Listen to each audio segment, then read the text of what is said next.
BJP की नई राष्ट्रीय कार्यकारिणी तैयार। कार्यकारिणी में इन नेताओं को मिली खास जिम्मेदारी। आप देख रहे हैं वार्ता 24। लोकसभा चुनाव 2024 में बीजेपी ने कमल को तीसरी बार खिलाने की ठान ली है और इसी के तहत बीजेपी की राष्ट्रीय कार्यकारिणी में काफी बड़े और अहम बदलाव किए हैं।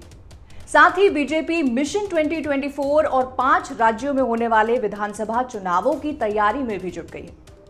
पार्टी के राष्ट्रीय अध्यक्ष जेपी नड्डा ने चुनावों के मद्देनजर अपनी नई टीम का ऐलान कर दिया है। बीजेपी की नई राष्ट्रीय कार्यकारिणी में कई नेताओं को शामिल किया गया है। खासतौर पर जिन राज्यों में विधानसभा चुनाव होने हैं वहां के नेताओं को भी जगह खास दी गई है।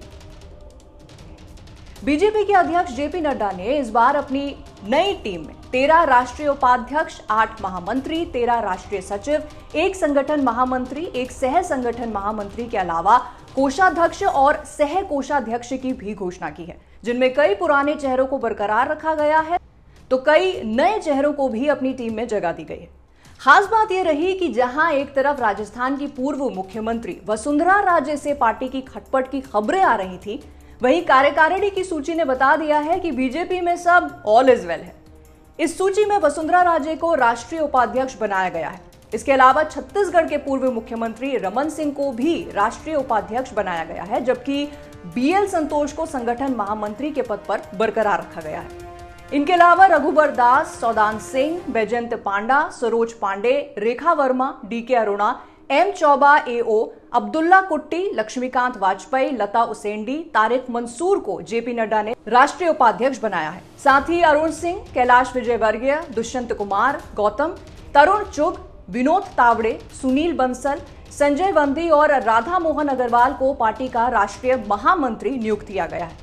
इस साल यानी कि 2023 के आखिर में देश के जिन राज्यों में विधानसभा चुनाव होने हैं वहां के नेताओं को कार्यकारिणी में विशेष स्थान दिया गया है, जिनमें खासकर मध्य प्रदेश, राजस्थान, छत्तीसगढ़ और तेलंगाना के नेताओं को जेपी नड्डा ने अपनी टीम में जगह दी है। मध्य प्रदेश से सौदान सिंह को राष्ट्रीय उपाध्यक्ष तो कैलाश विजयवर्गीय को राष्ट्रीय महामंत्री और ओम प्रकाश धुर्वे को राष्ट्रीय सचिव बनाया गया है। ये तीनों नेता मध्य प्रदेश के अलग अलग रीजन के साथ साथ अलग अलग वर्गों से आते हैं, जिससे पार्टी ने सियासी के साथ साथ जातिगत समीकरण साधने की कोशिश की है। राजस्थान से पूर्व मुख्यमंत्री वसुंधरा राजे को राष्ट्रीय उपाध्यक्ष बनाया गया है, जो पहले से ही नड्डा की टीम में शामिल थी।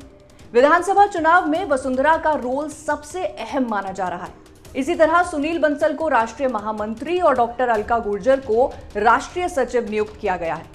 राजस्थान और मध्य प्रदेश के साथ ही छत्तीसगढ़ के नेताओं को भी अहम जिम्मेदारी दी है। छत्तीसगढ़ के पूर्व मुख्यमंत्री रमन सिंह पहले की तरह ही राष्ट्रीय उपाध्यक्ष बनाए गए हैं, यानी कि विधानसभा चुनाव में उनका रोल अहम रहेगा। ये नाम इसलिए भी अहम है क्योंकि ऐसी खबरें उड़ रही थी कि रमन सिंह को पार्टी किसी राज्य का राज्यपाल बना सकती है, लेकिन छत्तीसगढ़ की राजनीति का जितना ज्ञान रमन सिंह को है उतने ज्ञान वाले दूसरे ऐसे नेता को ढूंढना जिसे जनता और कार्यकर्ता पसंद करे, वो अभी मुश्किल भरा है। बीजेपी पिछली बार छत्तीसगढ़ हार चुका है, इसलिए पार्टी अब कोई रिस्क नहीं लेना चाहेगी। इसीलिए उन्हें इसी पद पर बरकरार रखा गया है। हो सकता है भविष्य में उन्हें छत्तीसगढ़ के मुख्यमंत्री के तौर पर पार्टी फिर से खड़ा करे। इसके अलावा राज्यसभा सांसद सरोज पांडे और लता उसेंडी को भी राष्ट्रीय उपाध्यक्ष बनाया गया है। यानी पार्टी ने इस बार छत्तीसगढ़ से 3 नेताओं को राष्ट्रीय उपाध्यक्ष बनाया है, जिससे राज्य का महत्व समझा जा सकता है। इन 3 राज्यों के अलावा तेलंगाना में भी चुनाव होने, जिसके लिए राज्य से डीके अरोड़ा को राष्ट्रीय उपाध्यक्ष बनाया गया है, जबकि पार्टी के प्रदेश अध्यक्ष रहे संजय बंदी को पार्टी ने राष्ट्रीय महामंत्री की जिम्मेदारी सौंपी है। तो इस बार पार्टी पूरे दमखम के साथ चुनाव में उतरने की तैयारी में है। खास बात यह है कि जेपी नड्डा ने अपनी टीम में अनुभव के साथ युवाओं को भी जगह देने की कोशिश की है। ये टीम 2024 में होने वाले लोकसभा चुनाव के नजरिए से भी देखी जा रही है, जिसमें सभी राज्यों का समावेश किया गया है। अब देखना होगा ये कार्यकारिणी पार्टी को कितना फायदा दिला पाती है। आप देख रहे हैं वार्ता 24।